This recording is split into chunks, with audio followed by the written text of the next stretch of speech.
Hey guys, the video just came out today where I was mixing up food waste from ecogrowth and sticking it on the garden to try and get these squash plants to actually do something this year.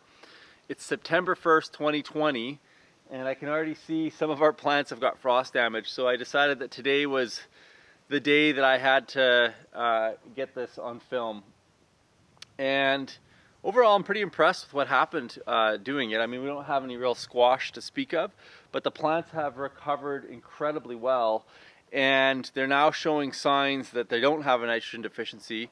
Now they've got a heat deficiency, and this is one of the reasons why we're actively building this greenhouse so quickly, is so that we can actually produce food here that needs a little bit of heat, like squash, tomatoes, eggplant, tomatoes, basil, those sorts of things.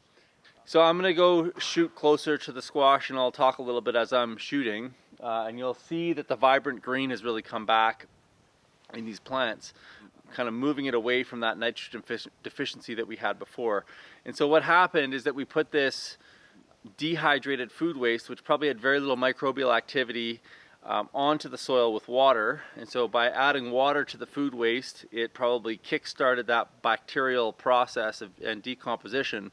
And it took a little bit of time, and as the microbes and bugs in the soil have come up and consumed it and defecated basically on the soil, the plants have recovered.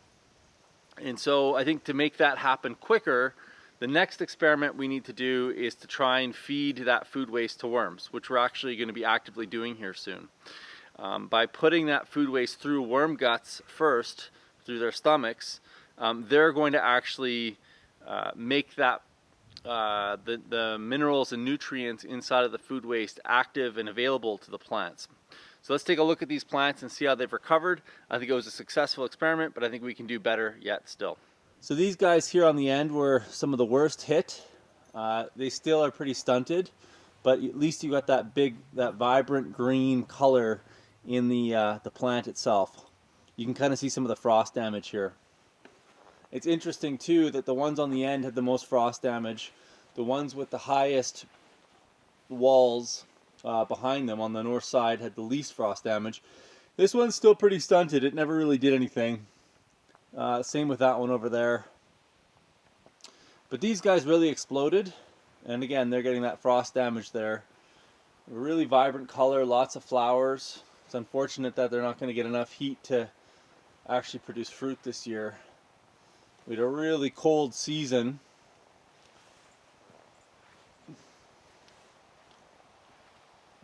And then this guy just basically took over. And if we had a bit more heat, I suspect we would have had some serious pumpkins in here. But I don't think we're going to get anything. Just a bunch of biomass. So overall, I think it was a successful experiment. I've been doing these experiments on behalf of ecogrowth because they've got all this material available to them. I'll leave a link to them in the show notes below. We'll be doing additional experiments over the winter as we try and figure out how to feed this material to worms. And then next season, I suspect we'll have some worm castings to try out that we can put into the garden.